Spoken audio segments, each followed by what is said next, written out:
All right, imagine this. It's Sunday afternoon. No notifications. No, where are you? Messages. No group chat buzzing in the background. Just silence. At first it feels strange. You pick up your phone, scroll a little, then drop it. You walk around your room, sit, stand, and sit again. There's this quiet question floating in your head. Is something wrong with me? Because everywhere you look, the world seems to be moving in packs. Friends at restaurants, friends on trips, friends laughing in videos that look a little too perfect. And then there's you, alone. But here's the uncomfortable truth most people never stop to question. What if needing friends all the time isn't as normal as we think? And what if not needing them isn't a weakness? Let's break this illusion carefully.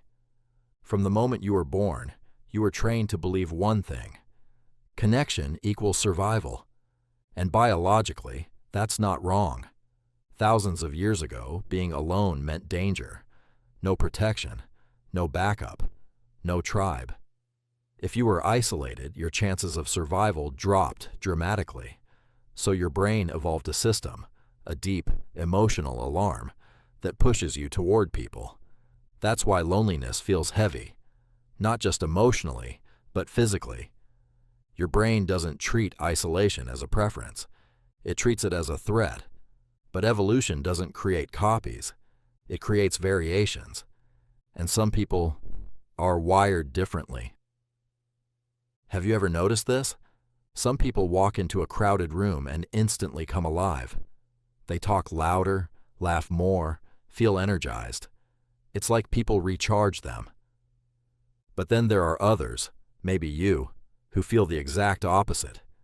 Too many voices, too many faces, too many expectations. Instead of energy, you feel drained. Instead of excitement, you feel the need to escape. It's not that you can't connect. It's that your brain doesn't depend on it the same way. And this difference is deeper than personality. It's neurological. There are people whose brains are highly sensitive to external stimulation. Conversations, noise, social interactions, they process all of it more intensely. What feels normal to others feels overwhelming to them. So naturally, they begin to prefer environments where they can think clearly, where they can breathe, where they don't have to perform. And over time, something interesting happens. They stop chasing friendships, not because they're incapable of having them, but because they no longer need them to feel complete. Now let's talk about something most people won't admit. Friendships, especially modern ones, come with a cost. Not just time, not just money, but energy. Think about it honestly. How many times have you laughed at something that wasn't really funny? How many times have you agreed with someone just to avoid conflict? How many times have you shown up somewhere you didn't want to be, just so you wouldn't feel left out? That's not connection.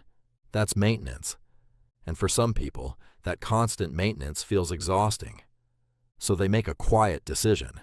Instead of spreading themselves thin across many relationships, they pull their energy inward. They invest in their thoughts, their goals, their inner world. And here's where it gets even more interesting. When you're constantly surrounded by people, you're constantly influenced by them. Their opinions shape your choices. Their reactions shape your behavior. Their expectations shape your identity. But when you're alone, you're forced to face something most people avoid. Yourself. No distractions. No validation. No external voice telling you who you are. At first, that can feel uncomfortable. But over time, it builds something rare. Self-definition. You don't need approval to make decisions. You don't need constant feedback to feel confident. You don't need a group to feel like you belong. Because you already belong to yourself. And that kind of independence is powerful.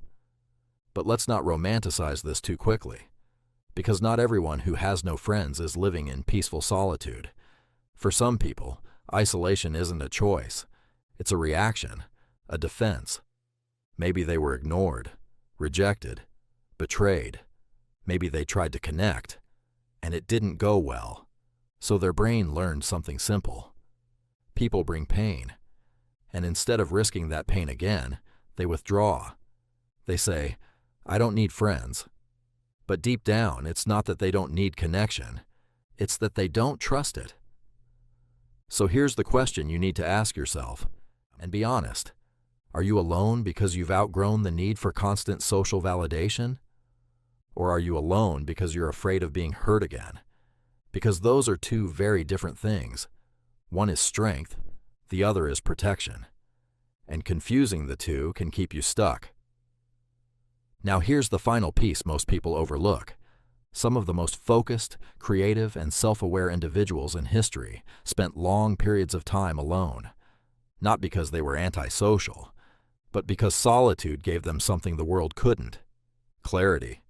When you're alone, your mind stops reacting and starts creating. You notice patterns. You question things. You think deeper. In a world that is constantly loud, constantly moving, constantly distracting, silence becomes an advantage. So maybe the real question isn't, why don't some people have friends? Maybe the better question is, what are they gaining that others are too distracted to notice? Because while some people are busy staying connected, others are busy becoming something. There's a difference between loneliness and solitude. Loneliness feels like something is missing. Solitude feels like nothing is. So if you find yourself alone more often than others, don't rush to label it as a problem. Look closer. Understand it. Because you might not be missing out. You might just be operating on a different level entirely. And the moment you realize that, being alone stops feeling like absence and starts feeling like power. If this video made a difference for you, don't keep it to yourself. Subscribe to The Voice of Purpose, like this video, and share it with someone who needs it. See you in another session.